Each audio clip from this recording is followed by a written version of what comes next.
사진을 통해서 그 흰털 깔때기 버섯의 특징들을 한번 살펴보려고 해요. 자, 지금 이렇게 확대해서 보면, 자, 이 흰털 깔때기 버섯은 일단 색깔이 이제 흰색 계통이죠. 흰색 계통. 그래서 이 버섯의 특징을 보면 여기 가디, 이제 버섯 용어 중에 요 머리 부분 요걸 가시라리고, 자, 여기 기둥 같은 걸 이걸 대라립니다. 갓과 대가 있고, 여기 이제 여기 주름살이라고, 요 가세 모양이 보면 이렇게 원형이죠. 원형. 자, 원형을 이루고 있고요. 자, 동그랗게, 그죠? 이렇게. 자, 이렇게 돼 있고, 그 다음에 여기 색깔을 좀 보면, 여기 보면 이렇게 꺼끌꺼끌한 느낌의 여기 보이시나요? 자, 특징이 요겁니다. 꺼끌꺼끌한 거 요거. 자, 지금 이 측면에서 봤을 때고, 그리고 여기 간 모양이 이제 어릴 때 모양이에요. 어릴 때는 이렇게 거의 동그란 형태, 버섯돌이 같이 생겼죠. 이렇게. 자, 그 다음에 이제 다른 사진을 또 한번 보죠.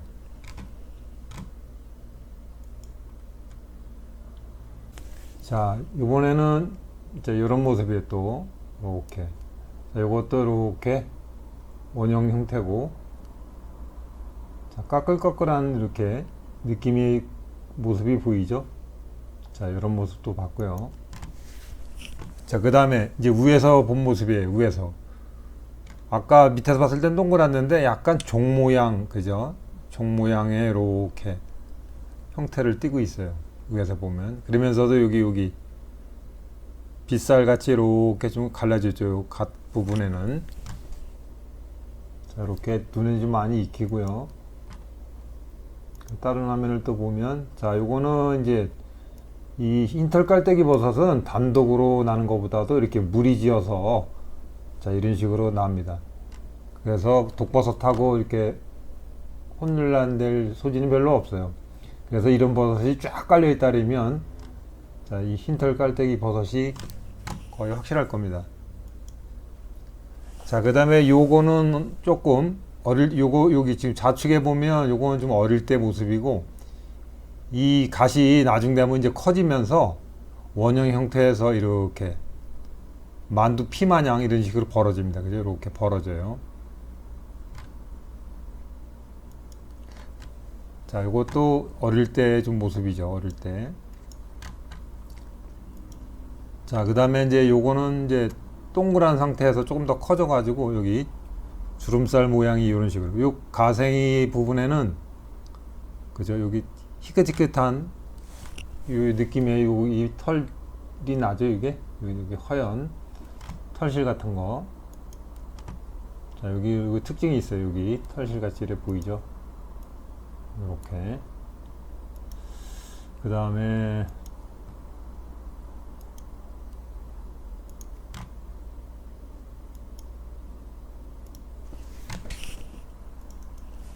자, 이렇게 확대해서 한번 볼까요? 자, 요런 모양.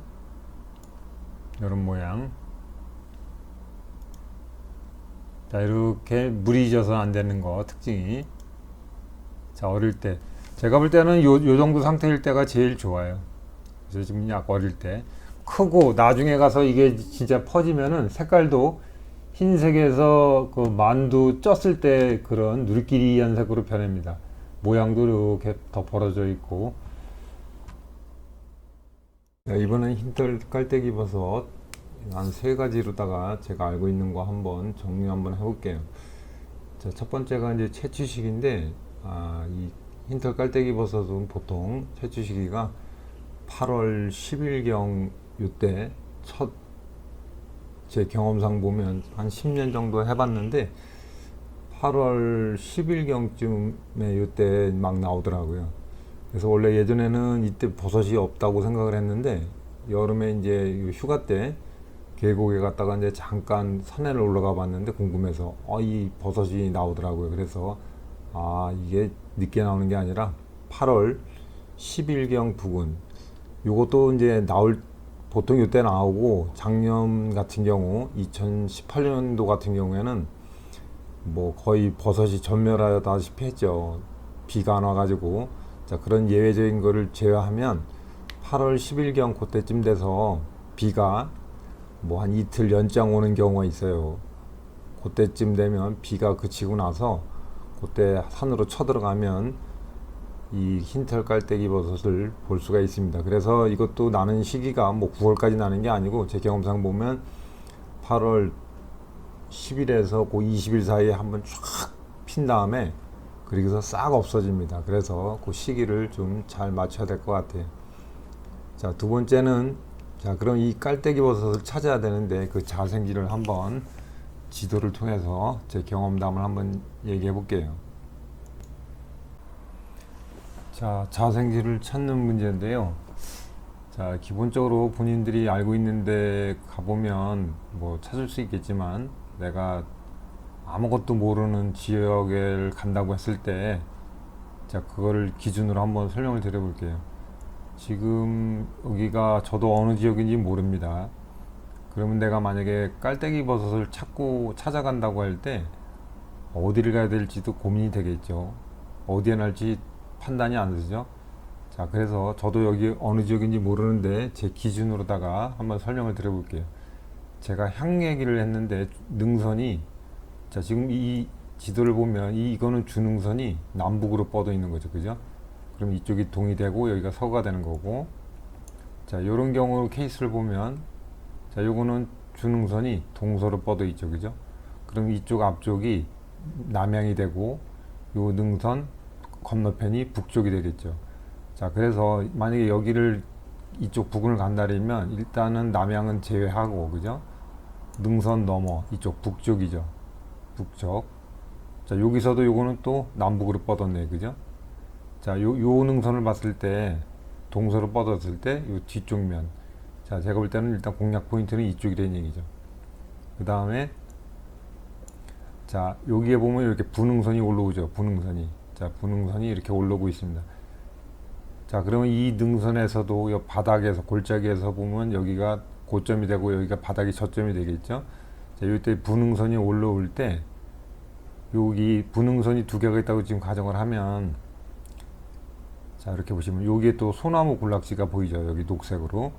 여기도 소나무 군락지가 보이고, 그리고 이런 부분, 지금 이런 부분, 여기 이런 색깔들은 참나무 밭이에요. 그죠? 자, 그래서 깔때기 버섯은 참나무다, 소나무다. 참나무예요.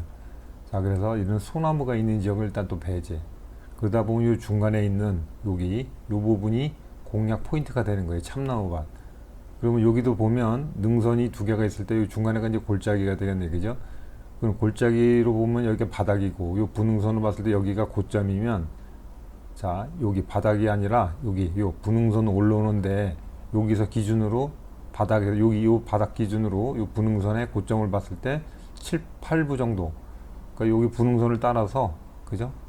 7, 8부 정도 요렇게 요런 식으로 올라오면 요런 데가 공략 포인트라는 거예요.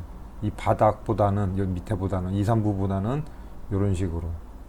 자, 그리고 여기서도 마찬가지고, 이쪽 면에서도 보면 올라오죠. 제 경험치로 보면 이렇게 요런데, 올라오는 능선, 분흥선의 7, 8부. 쉽게 말하면 등산로라면 등산로 밑에 부분 8부 정도, 그런 데에 쫙 깔려 있어요.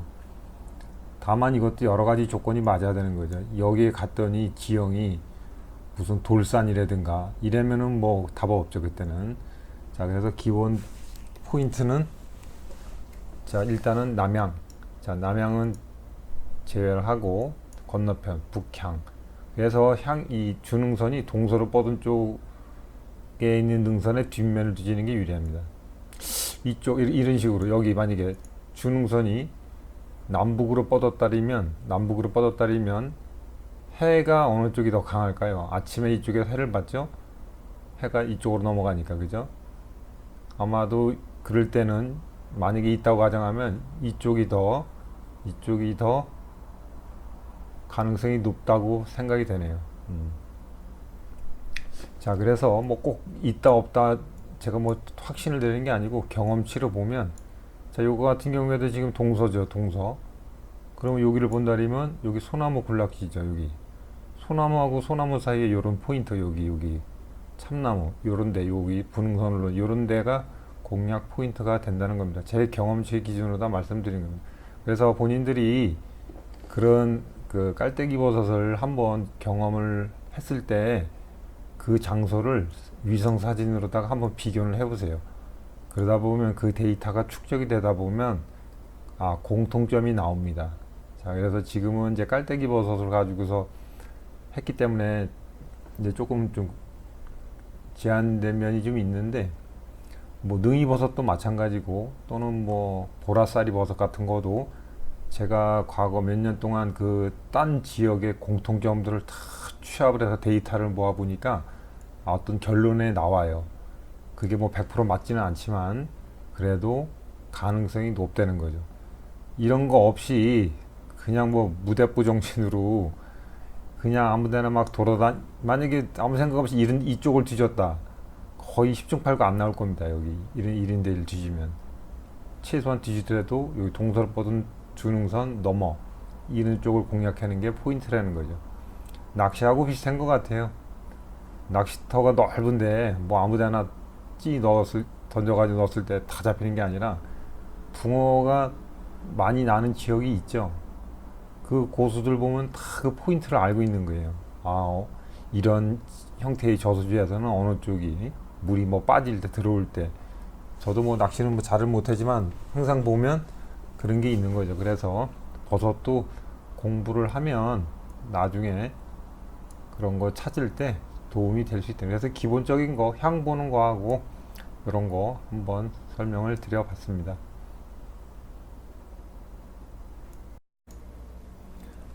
그리고 이제 세 번째, 먹는 법인데, 먹는 법은 맛있게 먹으면 됩니다. 근데 어떤 분들은 뭐 흰털 깔때기 버섯이 이렇게 뭐 맛이 없다고 하는 분들도 있고, 근데 버섯은 보니까 잡버섯은 한 가지만 이렇게 넣어서 먹는 것보다는 진짜 시즌에 이것저것 다 넣어서 완전히 섞어서 할 때가 제일 맛있고요. 흰털 깔때기 버섯도 식용인데 뭐든지 제가 이제 한 10여 년 경험한 바에 의하면 버섯들은 어지간한 건 좀씩 그 독소 그런 성분이 좀 있다고 생각이 들어요. 그래서 제일 위험한 게 이걸 따자마자 그날 가서 끓는 물에 데치고서 바로 해먹는 분들이 있어요.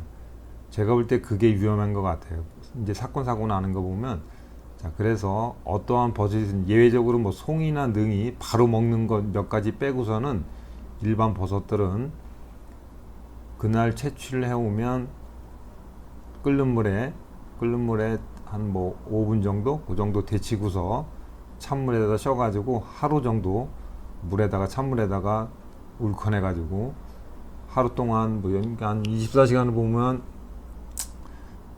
시간 한 6시간이나 그 정도 기준으로 저 같은 경우 한 두세 번 정도 이렇게 찬물을 넣어놨다가 갈아줍니다. 이건 이제 버섯을 을쿤다 그러는데, 을쿤다는 말이 이제 그런 뜻이에요. 그러니까 거기서 아무래도 물에 넣으면 그 독소가 좀 나는 생각이 좀 들어요. 그래서 저는 아직까지도 항상 일단 식용 버섯이라도 데쳐가지고 하루 정도 물에 울큰 다음에 꼭 그렇게 먹는 습관을 들이고 있습니다.